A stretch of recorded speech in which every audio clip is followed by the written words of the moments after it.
आप जानते ही हैं कि मानसून सीजन आ गया है। सो नॉर्मली हमारे हेयर फॉल तो होते ही है, लेकिन पर्टिकुलर मानसून सीजन में हमारे हेयर फॉल की प्रॉब्लम इतनी ज्यादा बढ़ जाती है कि मानो ऐसा लगता है कि मानसून सीजन अपने साथ साथ हमारे बालों को भी लेके जाएगा। सो आज मैं आपके लिए काफी बेनिफिशियल 4 टिप्स लेके आई हूँ, जिससे कि अगर आप अपने रोजमर्रा की लाइफ में इन टिप्स को फॉलो करते हैं तो सिर्फ मानसून सीजन में ही नहीं बल्कि पूरे साल आपके बाल ना के बराबर झड़ेंगे। तो hello friends, I am Tannu, welcome to Tannu's care. तो फ्रेंड्स, अगर आप मेरे चैनल पे न्यू हैं या अभी तक आपने मेरे चैनल को सब्सक्राइब नहीं किया तो उसे सब्सक्राइब कीजिए और साथ ही लगे बेल आइकन को जरूर प्रेस कीजिए, ताकि जो भी मेरी अपकमिंग लेटेस्ट वीडियोस होगी इसकी नोटिफिकेशन आपको इमीडिएटली मिल जाएगी। तो फर्स्टली हम जानेंगे कि मानसून हेयर फॉल क्या होता है। पर्टिकुलर मानसून एक सीजन है, जिस सीजन में हमारे बाल काफी हद तक झड़ते हैं। हेयर फॉल इसलिए होता है क्योंकि हेयर फॉलिकल हाई ह्यूमिडिटी की वजह से बहुत ज्यादा वाटर अब्सॉर्ब कर लेता है, जिससे आप देखते हैं कि आपको हेयर फॉल की समस्या हो जाती है। और साथ ही साथ आपके स्कैल्प पे ऑयलनेस बढ़ जाती है। कोई भी डस्ट, धूल, मिट्टी आपकी स्कैल्प पे जमा होता है, उससे भी डैंड्रफ की समस्या हो जाती है और धीरे धीरे वो आपकी रूट्स को काफी हद तक कमजोर कर देता है। बाल आपके बीच में से टूट रहे हैं, बाल झड़ रहे हैं, दो मुंह बालों की समस्या आ जाती है। और अगर हमें लगता है कि काफी स्वेट हो गया है, हमें ऑयलनेस की प्रॉब्लम होती है, तो हम डेली बालों पे शैम्पू करते हैं, बालों को धोते हैं, इससे बाल हमारे काफी फिजी हो जाते हैं, काफी ड्राई हो जाते हैं और जो टूटने के चांसेस होते हैं वो काफी ज्यादा बढ़ जाते हैं। जनरली हम में से काफी लोग ये गलती करते हैं कि जब भी मानसून सीजन होता है या हमारे स्कैल्प गंदी होती है या ऑयलनेस हो जाता है, डैंड्रफ हो जाता है, तो हम ऑयलिंग करना छोड़ देते हैं, जो कि बिल्कुल ही गलत है। कम से कम वीक में आपको 3 टाइम हेड वॉश करना चाहिए। में आप 2 बार ऑयलिंग कर सकते हैं और 1 बार आप हेयर मास्क यूज कर सकते हैं। हाँ, आप ऑयल कम क्वांटिटी में लगा सकते हैं। तो आपको किस तरीके से ऑयल लगाना है, फर्स्ट मैं आपको ये क्लियर करना चाहूंगी। ऑयल लगाने से पहले आपको अपने बालों को कॉम्ब करना चाहिए। बालों को अच्छे से आप सुलझा लीजिए। मैं यहाँ पे वुडन कॉम्ब यूज कर रही हूँ, तो जितना पॉसिबल हो सके आप इस तरीके का कॉम्ब यूज कीजिए। आप वुडन कॉम्ब यूज कर सकते हैं, जो कि बालों के लिए बेस्ट होता है। आप डायरेक्ट ऑयल अपने हेड पे अप्लाई मत कीजिए। आप अगर कोई भी ऑयल यूज करते हैं तो पहले उसे आप डबल वॉल्यूम हीट पे उसे हल्का सा गुनगुना कर लीजिए। उसके बाद ऐसे फिंगर की टिप से आपको बालों को मसाज देना है। ध्यान रहिएगा कि आपको नीज की मदद से मसाज नहीं करना है। आप इस तरीके से अपने सर को नीचे करके आप हल्के हाथों से मसाज करके ऑयलिंग लगा सकते हैं। तो ये होता है कि जब हम हेड नीचे कर लेते हैं तो जो हमारा ब्लड सर्कुलेशन होता है वो काफी हाई हो जाता है, जो कि हमारे स्कैल्प के लिए, हमारे स्कैल्प मसाज के लिए, हमारे बालों के लिए बहुत ही ज्यादा हेल्पफुल है। अपने फिंगर की टिप से काफी जेंटली हेड मसाज करना है। और आप देख सकते हैं कि मैंने किस तरीके से अपने सर पे मसाज कर रही हूँ। तो अभी जो मैं ये ऑयल यूज कर रही थी, ये ऑयल मैंने खुद से घर पे बनाया है, जो कि 100% हेयर ग्रोथ ऑयल है। तो इसके ऊपर भी मैंने वीडियो बनाई है, आप चेक कर सकते हैं जाके। इसका भी लिंक मैं आपको नीचे डिस्क्रिप्शन बॉक्स में मेंशन कर दूंगी। और हाँ, जनरली हमें से काफी लोग ये गलती करते हैं कि जब भी हम हेयर ऑयलिंग करते हैं उसके बाद हम कॉम्ब कर लेते हैं और कॉम्ब करने के बाद हम अपने बालों को बांधते हैं। तो हमें ऐसा नहीं करना चाहिए। हमें हमेशा कॉम्ब ऑयलिंग से पहले करना चाहिए। ऑयलिंग के बाद हमें कॉम्ब नहीं करना चाहिए, क्योंकि उस वक्त जो हमारा स्कैल्प है वो काफी ऑयली हो जाता है, तो काफी चांसेस बढ़ जाते हैं हेयर फॉल होने के। तो डायरेक्टली आप मसाज करके आप अपने बालों को इस तरीके से बांध सकते हैं। और ध्यान रखिएगा कि जनरली हम बिल्कुल पतली वाली जो रबर्स होती है हमें वो यूज नहीं करना है। वो रबर बैंड हम यूज करते हैं तो हमें कितनी बार लगता है कि रबर बैंड के साथ साथ वो हमारे बालों को भी निकाल के ले आया है। तो इस तरीके से जो क्रंचीज वाले रबर्स होते हैं आप इसका यूज कर सकते हैं। ज्यादातर समर्स में हम काफी टाइम तक ऑयलिंग अपने सर पे नहीं रख सकते, तो जरूरी नहीं कि इसे आप ओवरनाइट ही रखें।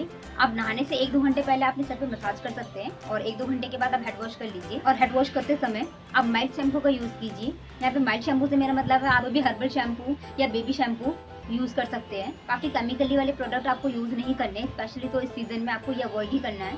और जितना पॉसिबल हो सके आप होममेड कंडीशनर यूज कीजिए। तो इस सीजन में जनरली मैं हफ्ते में 3 बार सर धोती हूँ, जिसमें से 2 बार मैं ऑयलिंग कर लेती हूँ और 1 बार मैं अपने सर पे हेयर मास्क लगाती हूँ। सो हेयर मास्क की रेमेडी भी काफी सिंपल है। आपको यहाँ पे सिर्फ 2 से 3 चम्मच कर्ड यानी कि दही लेना है और उसमें आप हाफ लेमन डाल दीजिए और दोनों को अच्छी तरीके से मिक्स करके अपने हेड पे as a hair mask apply कर लीजिए। और आधे 1 घंटे के बाद आप किसी भी माइल्ड शैम्पू से सर वॉश कर सकते हैं। बाल धोने के बाद आपने देखा होगा कि हमें से काफी लोग टॉवल की हेल्प से काफी निचोड़ निचोड़ के बालों को सुखाते हैं, काफी उसे रब करते हैं, जो कि बिल्कुल ही गलत है। आपको बिल्कुल हल्के हाथों से प्रेस करके बालों को पोंछना चाहिए, क्योंकि जब हमारे बाल गीले होते हैं तो उसके चांसेस बहुत ही ज्यादा अधिक हो जाते हैं बाल झड़ने के। कोई भी आप स्टाइलिश टूल का इसमें यूज ना कीजिए, लाइक आप हेयर ड्रायर, हेयर स्ट्रेटनर। तो मैं आपको ये रिकमेंड करूंगी कि इस सीजन में आप बिल्कुल ही इन चीजों को अवॉइड कीजिए और कम्प्लीटली बालों को एयर ड्राई होने दीजिए। और जनरली हम में से कितने लोग ये करते हैं कि बस हम नहा के आते हैं, हमारे बाल गीले होते हैं और गीले बालों में ही हम कॉम्ब कर देते हैं। और गीले बाल में कॉम्ब करने के बाद हम देखेंगे कि जो हेयर्स के आपको मिलेंगे गिरे हुए, और आप जब तक हमारे 70 to 80% बाल सूख जाते हैं उसके बाद ही हमें कॉम्ब अप्लाई करना चाहिए। और बाल को वॉश करने के बाद मैंने सीरम का यूज किया है, तो कभी भी गीले बालों पे कॉम्ब हमें अप्लाई नहीं करना चाहिए। आप कोई भी होममेड सीरम यूज कर सकते हैं। यहाँ पे मैंने एलोवेरा जेल यूज किया है। आप कोई भी एलोवेरा जेल ले सकते हैं या फिर जो फ्रेश एलोवेरा जेल होता है उसको आप हल्के से हाथों में लेके हल्का उसको एज अ सीरम आप अप्लाई कर सकते हैं। और सीरम केवल आप अपनी लेंथ पे ही लगाइए, बालों के स्कैल्प पे या जड़ों पे उसे मत लगाइएगा। जनरली आप या हम तो ये काफी बार कर चुके हैं कि जब भी हमारे बाल गीले होते हैं या सडनली हमें कहीं जाना पड़ जाता है तो गीले बालों को ये हम बांध लेते हैं। तो ये सबसे बड़ी गलती होती है। हमें कभी भी गीले बालों को नहीं बांधना चाहिए, क्योंकि गीले बाल अगर बंधे रहेंगे तो वो और भी क्रिएट करेगा, उसमें स्मेल आ सकती है, इचिंग होगी। और जिससे हेयर फॉल की समस्या और भी बढ़ जाएगी। और जब भी आप बाहर जाते हैं तो कोशिश कीजिए कि आप अपने बालों को अच्छे से कवर करके जाइए। आप स्कार्फ से इस तरीके से कवर कर सकते हैं बालों को। इससे ये होगी बाहर की पॉल्यूशन है, डस्ट है, वो आपके बालों पे, स्कैल्प पे नहीं जमेगी।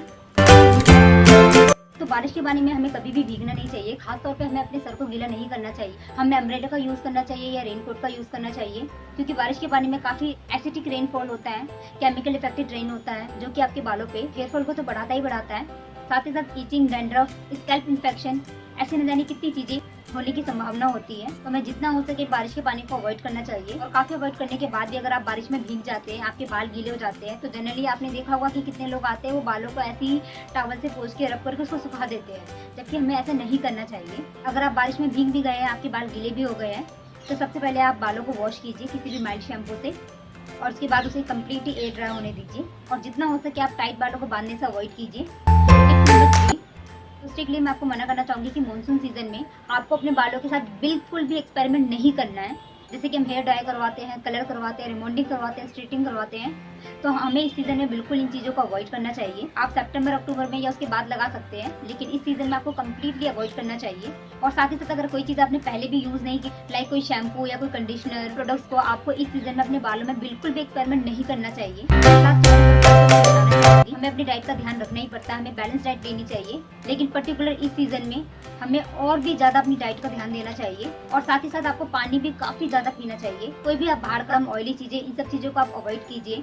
अपने डेली रूटीन में प्रोटीन की मात्रा ज़्यादा रखिए। तो हमें अपनी हेल्थ का, डाइट का तो ख्याल हमेशा ही रखना चाहिए। जितना हो सके आप हेल्दी डाइट लीजिए, और पूरे दिन में एटलीस्ट आप अपने लिए हाफ एन आवर तो निकाल ही सकते हैं। उस हाफ एन आवर में आप एक्सरसाइज कीजिए, मेडिटेशन कीजिए, या कोई भी फिजिकल एक्टिविटी कीजिए, जो कि आपके बालों के साथ साथ आपकी स्किन के लिए, आपकी हेल्थ के लिए, ओवरऑल आपकी पूरी बॉडी के लिए बेनिफिशियल है। तो फ्रेंड, जो ये सिंपल सी मैंने आपको 4 टिप्स बताए हैं, ये आप अपने डेली की रूटीन में ज़रूर इन्हें शामिल कीजिए। और ट्रस्ट में गाइस, आपको इसके रिजल्ट काफ़ी अमेजिंग मिलेंगे। और सिर्फ इन्हीं कुछ स्टेप्स को फॉलो करने से तो जो आपकी हेयर फॉल की समस्या है, इससे आपको काफ़ी हद तक छुटकारा मिल जाएगा। तो फ्रेंड्स, ये थी मेरी आज की वीडियो। आई होप आपको पसंद आई होगी। तो अगर आप यहाँ तक आ ही गए हैं तो वीडियो को लाइक करके जाइएगा। और आप मेरे चैनल पे न्यू हैं या अभी तक आपने मेरे चैनल को सब्सक्राइब नहीं किया, तो इसे सब्सक्राइब कीजिए और साथ ही लगे बेल आइकन को जरूर प्रेस कीजिए। कोई शिकायत होगी मैं आपको इंस्टा पे मिल जाऊंगी। तो मिलती हूँ मैं आपको नेक्स्ट वीडियो में। तब तक के लिए good bye, stay safe, take care.